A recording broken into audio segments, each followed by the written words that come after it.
कि इतिहास में कितने ही ऐसे योद्धा हुए होंगे जिनका नाम हमें कभी सुनने को नहीं मिला। ऐसे नायक जिनके बलिदान ने साम्राज्य की दिशा ही बदल दी, लेकिन जिनकी कहानियां किताबों में कहीं गुम हो गई। आज हम आपको एक ऐसे अज्ञात योद्धा की कहानी सुनाने जा रहे हैं जिसने अपनी मिट्टी के लिए आखिरी सांस तक लड़ाई लड़ी। ये कोई राजा नहीं था, कोई सेनापति नहीं था, बल्कि एक साधारण इंसान था जिसने असाधारण वीरता दिखाई। कभी कभी इतिहास सिर्फ राजमहलों में नहीं बल्कि उन अनसुने वीरों की तलवारों में लिखा जाता है जिनका नाम तक कोई याद नहीं रखता। वीडियो को पूरा देखें, क्योंकि ये सिर्फ एक कहानी नहीं बल्कि एक जज्बा है जो हर आने वाले इंसान को फिर से खड़ा होना सिखाएगी। कहानी का नाम है अजय, एक भूले हुए योद्धा की अमर कहानी। सन 1675 की बात है। भारत के दिल में बसे गोंडवाना राज्य में अंधेरा गिर चुका था। मुगल सल्तनत अपने चरम पर थी और औरंगजेब की सेना ने उस छोटे से राज्य को निगलने के लिए बढ़ रही थी। गोंडवाना के राजा वीर नारायण का देहांत हो चुका था। महल में साजिशें थी, दरबारियों की वफादारी बिक चुकी थी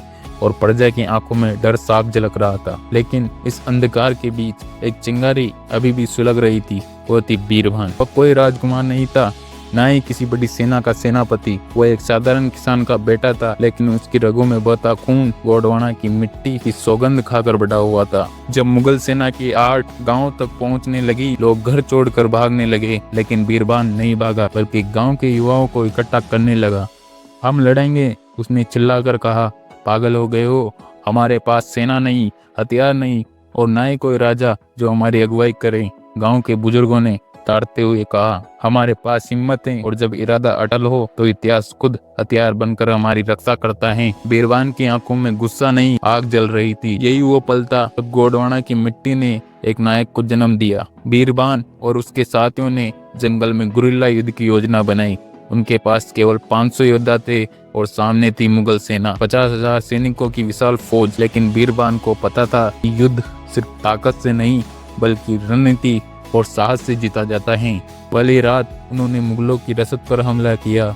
दूसरी रात उन्होंने उनके घोड़ों को खोल दिया, जिससे सेना बिना सवारी के रह गई। तीसरी रात उन्होंने मुगल शिविर में आग लगा दी। मुगलों के लिए यह कोई युद्ध नहीं बल्कि एक डरावना सपना बन चुका था। जब मुगलों ने देखा कि उनकी सेना धीरे धीरे कमजोर हो रही है, तो उन्होंने धन और लालच का जाल बिछाया। बीरबान का सबसे भरोसेमंद सेनापति रणधीर, जिसे वो अपना भाई मानता था, वो मुगलों के साथ मिल गया। ने दुश्मनों को जंगल की हर गुप्त राह बता दी, हर छुपे हुए ठिकाने की जानकारी दे दी। रणधीर, तूने ये क्या किया? बीरबान का गला सूख गया था। मुझे एक मरते हुए राज्य के साथ नहीं मरना था, मैं एक विजेता के साथ रहना चाहता था, रणधीर ने कहा। एक विश्वासघात ने पूरी लड़ाई का रुख बदल दिया। अब बचने का कोई रास्ता नहीं था।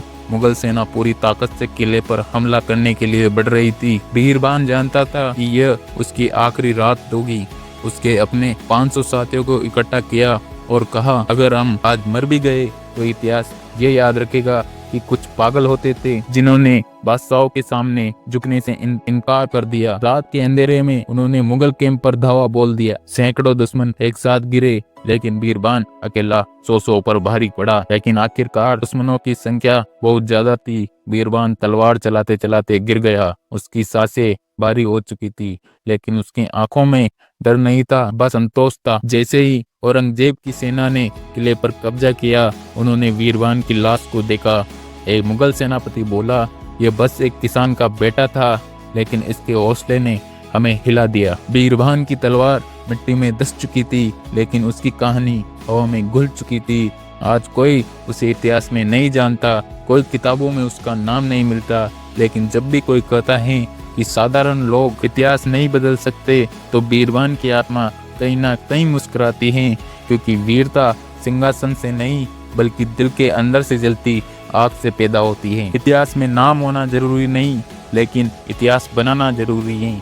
बीरबान का नाम शायद किसी किताब में नहीं लिखा गया, लेकिन उसकी कहानी हमेशा उन लोगों के दिलों में जिंदा रहेगी जो हार मानने की कगार पर होते हैं। अगर ये कहानी आपको प्रेरणा देती है तो वीडियो को लाइक करें, क्योंकि आपका एक लाइक हमें ऐसी कहानियां लाने के लिए प्रेरित करेगा। अगर आप ऐसी कहानियों के सच्चे कदरदान हैं तो चैनल को सब्सक्राइब करें और बेल आइकन दबाएं, ताकि आपको हर नई कहानी सबसे पहले में याद रखें। वीरता सिंहासन से नहीं बल्कि दिल में जलती आग से पैदा होती है। तब तक के लिए मिलते हैं अगली प्रेरणादायक कहानी के साथ। तब तक के लिए बाय, धन्यवाद। जय हिंद, जय भारत, जय राजस्थान।